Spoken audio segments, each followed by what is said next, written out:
G'day again, Stuart Dunn with Universal Rocks, and what we have in front of us is a selection of bits and pieces to put together to form a reptile enclosure. This tank is an imitation tank. It's a tank that I just use to do exactly this, to show the many possibilities of how to decorate, in this case, a reptile enclosure. So I have in front of me right here is one of our flexible backgrounds, and this is a 48 by 20 shelf, yeah, exactly, and it's got all these beautiful ledges in. If you have a close look at that, these ledges, they stick out probably 6-7 inches at the most. The average is sort of 3 or 4 inches, so it doesn't take up too much of your tank, but it certainly gives enough ledges for your animals to climb all over, and they certainly look good when they do that. So what I'm going to do in this case, because the back of the tank is wooden, I'm actually just going to screw it in place. If it was glass, then it would be siliconed in. If it is with big animals, then it's probably just good enough to be screwed. But if you have a lot of really small animals, or some small animals, they might get behind, so that's where you might silicone it in place. And then you might just need a bit of the crushed rock that we use to colour this, to throw on your silicone, and that way you can not see anywhere where it's big blobs of silicone, but it all looks like rock. So here we go. If this was a real tank, where you had a centerpiece of glass and you didn't have the luxury like I do here to put it straight through the front, then what you would do is you would just fold it. Look at that, you can fold it completely, you can't damage this, and then you can feed it in. Hey, by the way, look at that. If you've got a tall tank, that might be great for a really tall tank. And I actually love that, by the way. Anyway, you might see model number 36 or something come out like that. But here we go. So if it was a centerpiece of glass in there, you'd fold it like I said, you would feed it through, open it back up like it is, and then screw it or silicone it in place. In this case, I'm actually just going to feed it in this way. I've already done this with some screw holes, so I'm just going to grab my drill and screw straight back in place here. Okay. Now, depending on what sort of animal, like I said, you might want to put a lot more screws in it.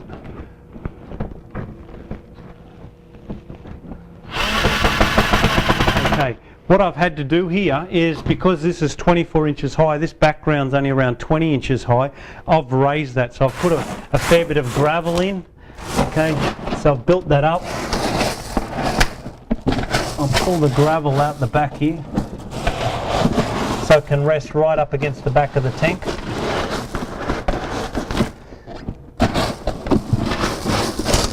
Once it's resting at the back of the tank, just push my gravel back or screw it in place, and that's it. Okay, so we've got a lovely background in there. Many things you could do with that if you're really creative, and you want to sort of custom make your enclosure rather than just using things off the shelf like I've got.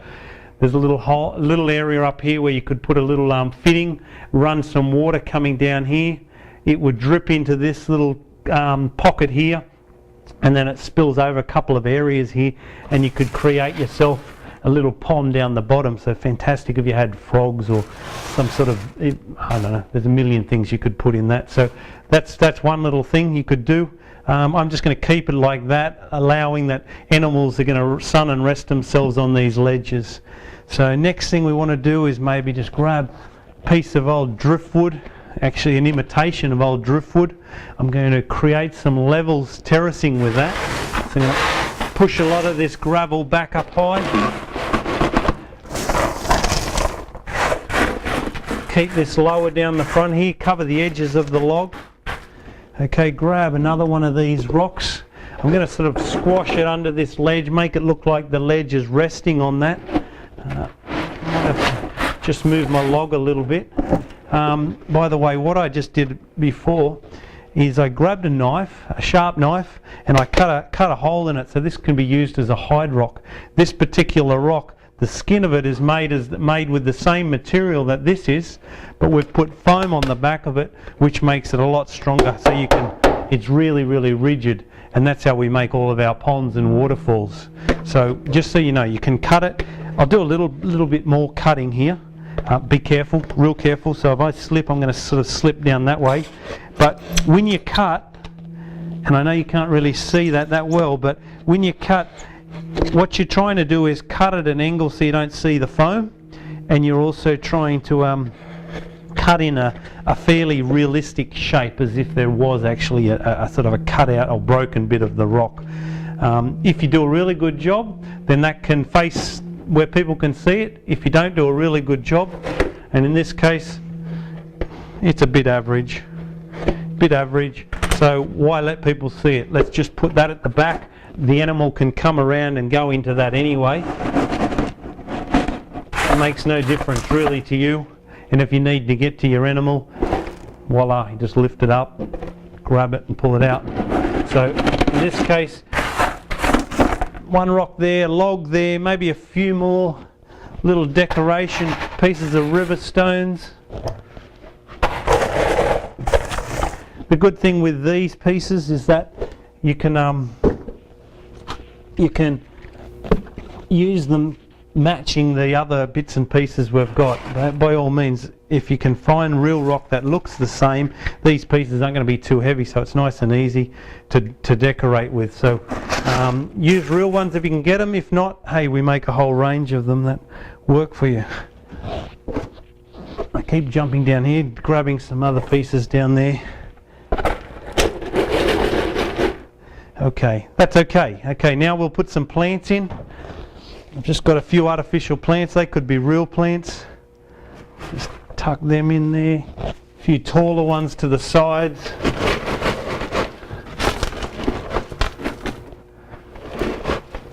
Okay.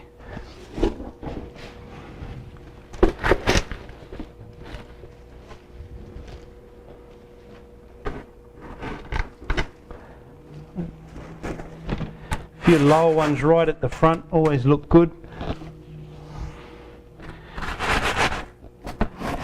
Okay, I mean this is good enough so far already for a museum. If you went to a zoo or a museum, this is good enough as it is. It's only a matter now of getting the right animal that's going to really suit this environment. So I'm pretty well done there. I'm just going to put the light on top.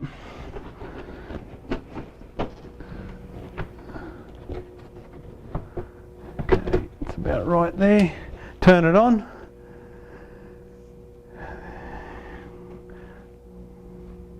Okay, it's not turning on. There we go, we're up and running. There's live TV for you, hey? So actually I tell you what, I want to do one more thing. Look at this, I love these old branches covered in lichen and mosses and air ferns. So just sort of tuck that in there.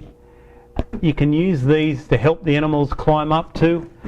If you're worried about it moving, the great thing is, just as I drilled through our rock into the wood at the background, you can drill through this into the rock, and it'll make it secure enough for the animal to climb all over.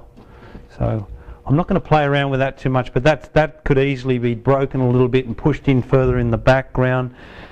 You could come and grab some other little pieces like this. You can keep going. Okay, that's the fun thing. This is very easy to work with, and it looks just perfect. So enjoy and look for universal rocks. I'm going to do a lot more segments like this, so you'll see a lot of this for aquariums and reptiles. But also, if you're an outside person, have a look at all the pond stuff that we make and the swimming pool stuff. There's 14 years, or actually since 1997. Well, I've got molds. We've got hundreds and hundreds of different molds to do exactly like this in and outside your house.